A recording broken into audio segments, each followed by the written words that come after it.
We are on the north part of Greece. It's called Halkidiki Peninsula. Well, it's 3 peninsulas, in fact. We are in the middle one called Siphonia, but there is kind of one that's closer to Thessaloniki and one that's furthest from Thessaloniki, which is actually an independent state, religious state, which is called Mount Athos. It's kind of the Vatican for the Greek Orthodox communities. There's been troops and armies that have passed through here. I mean, it's kind of a historic place as a thoroughfare. In fact, from Istanbul to Rome, you pass by here, basically. That's why Thessaloniki was kind of important in those times. And now? It's mainly touristic during the summer, and it's mainly agricultural during the winter. For the most part, there is olive groves. And this is off-road. So the owners were looking for a plot of land that was actually quite remote, so a quiet retreat place, and the view was really important and the location was really important. So they went looking and came up with this. That is Mount Athos, which is the mountain, the holy mountain of Mount Athos monasteries, the famous Byzantine monasteries. If you have binoculars, you can actually see them because they're basically kind of hidden up there. This is my mom. She's Great. Totally comfortable. So the idea was definitely to do something different and something that doesn't feel like it's a house, so that it feels more like a temporary place to stay. So I'm an architect and I understand how to build permanent houses. You need a lot of solid walls, you need to provide insulation, you need to provide sun protection. It comes with a lot of things. Stripping down something where you can only inhabit it for a smaller period of time means that you can strip away a lot of the other requirements. So there's no heating, there's no glass, there's no provision for cold weather. So it's just to enjoy being outside, basically.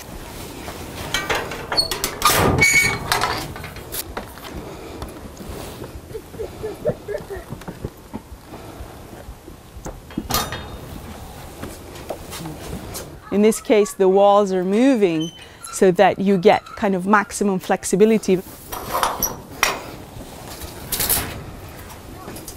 Even though the space is minimum, you can, in the winter, you open the south side panels.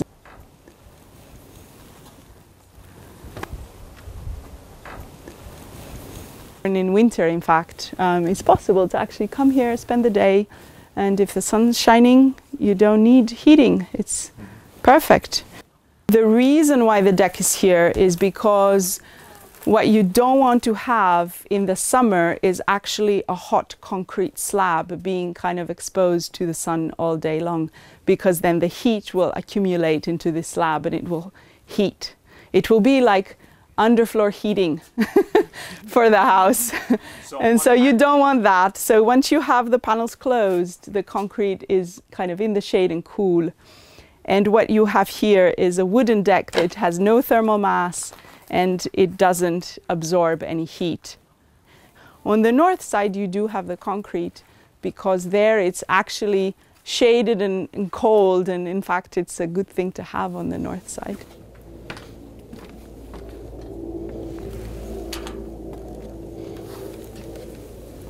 So by opening and closing these, you can actually create flexible conditions and not have one condition, which you would have with the solid walls.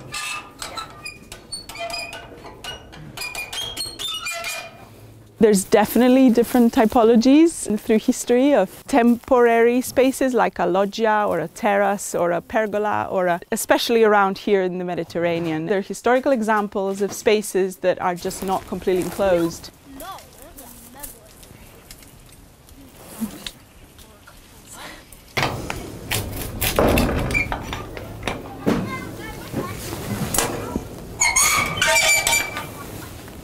It was really important to place it so it doesn't feel that it's sitting in the landscape, but it's part of it. And the whole sort of idea of, you know, that place where they're all sitting there under the tree was actually the first place that was inhabited before the house existed. So for a year or so, that was where everybody would sit while this place was being built. And so it was important that this and that are essentially connected. It was important that this completely open, so it has a bit of a kind of structural and technical details that are quite tricky here. When it's windy, it's a bit tricky, but today is fine. I didn't hear a sound. Yeah. Yeah. So that's it. And so you see that this central corridor axis is aligned completely to the tree. So that's how that location or that room there by the olive tree is sort of connected to this house via this corridor. This place is actually some sort of central space, so it's living room, kitchen space. It was important that it is wide enough and large enough that it can hold a few people, you know, 3, 4, 5 people.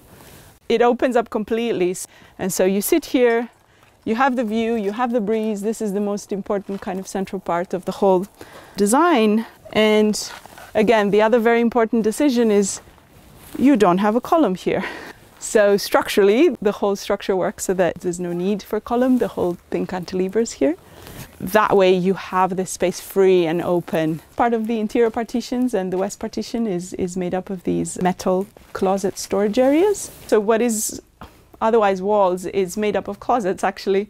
So these are storage areas and it's inexpensive metal. The things that you need are here, in fact, but they don't overwhelm the space, so they're sort of hidden away. The materials are as robust as possible. So it's, yeah, water. This is the kitchen faucet. Very simple. You don't need much here. So that they can pretty much last the entire year because this place is only inhabited a couple of months at a time at most, or 2, 3 months. The plywood, it gets a lot of rain through there, so that's why it's kind of a bit But it doesn't bashed, look bad but the way it's aged. it's fine. I mean, I don't mind it aging, in fact. And yeah, a lot of wood that sort of ages differently here, that kind of is again part of the aesthetic here. It does get a lot of elements hitting it. So it was important that it is as robust as possible. The frame is a wood frame. It's actually chestnut wood, which is quite hardwood, really robust sort of structure. Roof is a thin sheet of metal, no insulation. And I have to explain to a lot of people why this works in the summer in hot Greece. But it works with the principle of ventilation, not with the principle of insulation. So it works by kind of drawing air out. This little corridor creates, it's called the Venturi Effect. It actually creates a bit of air pressure. So you generate a bit of breeze actually through this little space here. It's called the Venturi Effect, which basically means that when air passes through a very narrow opening, the air accelerates and therefore you can build an air current from where there isn't one. I was going to explain all about this kind of diagonal axis here, because from where you're sitting you can see right through the corner there. So that was sort of a design feature, so that when you're laying in your bed, you can actually look out the view. From the bed, you can actually have a kind of unobstructed view out. So there's a direct kind of connection to outdoors. The bed you almost have a 360 view. Yeah. All sides but one, which Yes. is the closets. Yeah, I mean the west you don't really need. So it's the most exposed and it's almost impossible to stay there in the summer. So that's why it's hidden by the tree actually. That's why the house was placed so that it's completely aligned with the tree, so that the tree shades that side. So it's well insulated via the tree, or well shaded in fact. So the house came to meet the tree. This is a bathroom. It's very small. In the morning you do get a really interesting shadow. You get the shadow pattern on top of the shadow pattern. Yeah. Wow. It almost feels like you're in the night sky. Yeah. I mean, you do get this double shadow effect and you're kind of, you know, enclosed in the shadow. I mean, that was kind of one of the basic ideas of the house, that you're sitting in the shade of the olive tree still, the same as the one out there. So you have the same kind of feeling. Even with the house, you're still out there. That kind of is the concept.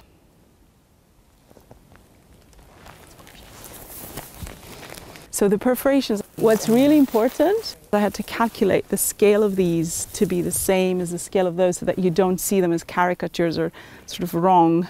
So I had to kind of size the leaf space on what olive tree leaves I had around. So some are broader and larger and some are sort of thinner and longer like these. So there's a few species actually of olive trees around. When you see them kind of side by side, you understand that they're the same scale. So my intention was to give the impression of still not being enclosed in a building, so still being kind of somewhat outdoors or still being under a tree canopy. So these motifs are sort of repetitive, but the whole piece appears as if it's random or as if it's as random as the trees themselves, so it doesn't feel as if it's patterned on a regular grid. It wasn't even parametrically applied, which usually sort of implies some sort of order behind the chaos, but it was chaotic to begin with, so it was made by hand actually to kind of be random. And I call it embroidery because the entire concept of this is that it's a textile, so it's a bit of a tent kind of principle with the cladding. Texture is really important in textiles, so it's not just a flat surface, it actually has a little bit of a protrusion, it has a texture. The idea of this perforated metal was that it was not a flat surface, because a flat surface will produce a flat shadow. By the fact that these kind of elements are folded and you do have a texture in the surface, you end up with a multicolored shadow, in fact. So it does create this very lively shadow because of the texture surface. It's not laser cut, it's punched. Punched means that you do get a set of perforations that are standard and you have to work with the standard perforations. I do like to call it a textile, in fact, because it's man-made. And there is a whole history of architecture that talks about textiles and kind of an enclosure made up of textile, so like a tent, or kilims hung on walls being the origin of architecture. My kind of attitude to digital fabrication and to digital architecture, I see it as a tool and as a means of enhancing the craft in the hand. So I don't see it as something different than the hand tools or analog tools that were used in the past. And it took a long time to actually program this on the computer, and actually it being fabricated took several hours for each panel. So my brother's the metal fabricator and we experimented with this and we actually built it together. The entire kind of relationship between computers and the jacquard looms and the textiles and the weavers is actually quite interesting.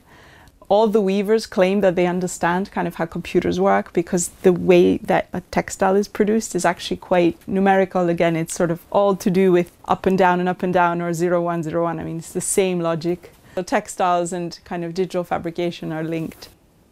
So the idea with the east facade was again that you have the high roof and the air being extracted, the hot air kind of coming out. So the idea is that you do get as much kind of perforation as possible onto that side. So you can't kind of glaze it off completely, you can't seal it. Again, it needs to be sort of open and kind of leave the air. And why a window? It kind of is a reference to maybe religious clear stories or some sort of lighting, like special lighting incident happening, because this is the east. And so you do get the sun in here for 2 hours from 6 a.m. to 8 a.m. in the summer. And so the light enters and it starts traveling through the walls here. And you do get kind of colored patches all over kind of the wall and the floors for a couple of hours. So you do get kind of a color of infusion in the morning, just as a kind of wake up, kind of, oh yeah, it's morning. And then they disappear because the sun moves and no more.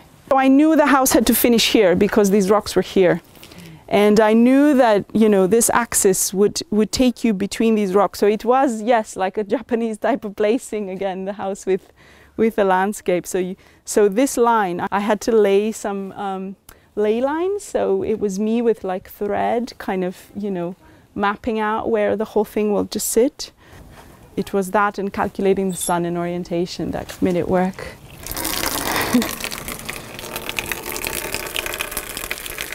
So the shower is outdoors, it's on the south side. you actually don't mind taking a shower on the hot side of the building. There is a tank up there, you don't see it, it's black. It's ambient temperature, it's not too cold or too warm.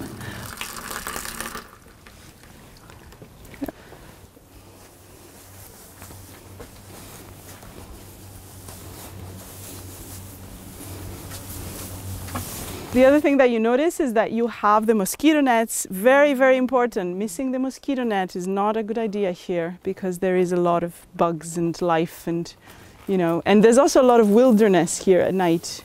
So it is kind of a place where, you know, you do need a little bit of protection. You do get a little bit of the breeze. So the thing is, I like to sleep with the panels closed because I don't want any animals coming in, but you know, some people like the panels open and like be completely, you know, outside. But and so then you do get a little bit of kind of a inner breeze. You sleep like a baby here. I mean, it's like going camping, you know. You get fresh air. This so this is the only kind of non-metal cladding in the building. So this is wood. And it was mainly done because of practical reasons. It was the part of the building where the whole wrap kind of meets. It's almost like the seam of the whole wrapping. This is a tiny little window. It actually leaves a bit of space to see. And it's at eye level, so you can look directly out. So yeah, little moments, little details.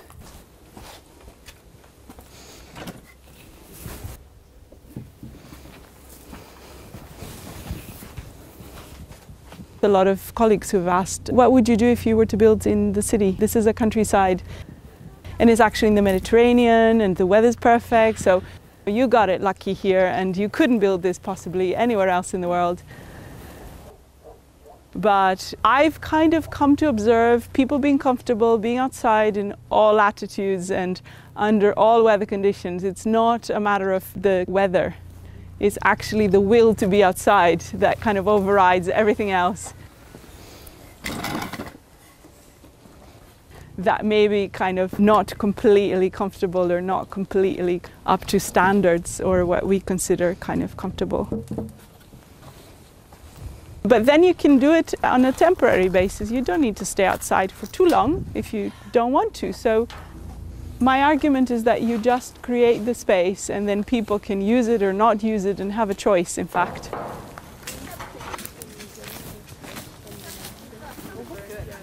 Owners like to come here in the winter as well, even though it's been designed for summer use. But they just spend the day, they don't spend the night. It can get zero, it will snow. But once you're under the sun in the morning, it's fine. You know, on the south side, with the sun hitting you, it's fine. And actually what the house does in that case, it blocks off the wind, which is usually northern wind in the winter. So you're sort of protected and you know, sunbathed at the same time. So it's sort of there to just survive kind of through the winter. And it seems like it would withstand the elements at this point. It has. I mean, we've been surprised kind of how it's kind of been okay, in fact, yeah. It has survived thunderstorms and, knock on wood, kind of, you know, wind and heavy snow and, yeah. The Japanese have this special word, komorebi. Komorebi means the sitting under the shadow of the tree, or the pattern that is produced by the shading of the trees or the tree leaves, kind of.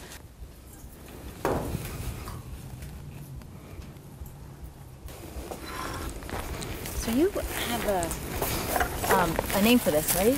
Huh? Do you have a name for the house? Oh yes, it's called the Olive Tree House. I didn't name it actually. It didn't have a name, but then somebody, because I was discussing how it's related to the olive trees here, they called it the Olive Tree House, so it was sort of nicknamed. How do you say in Greek?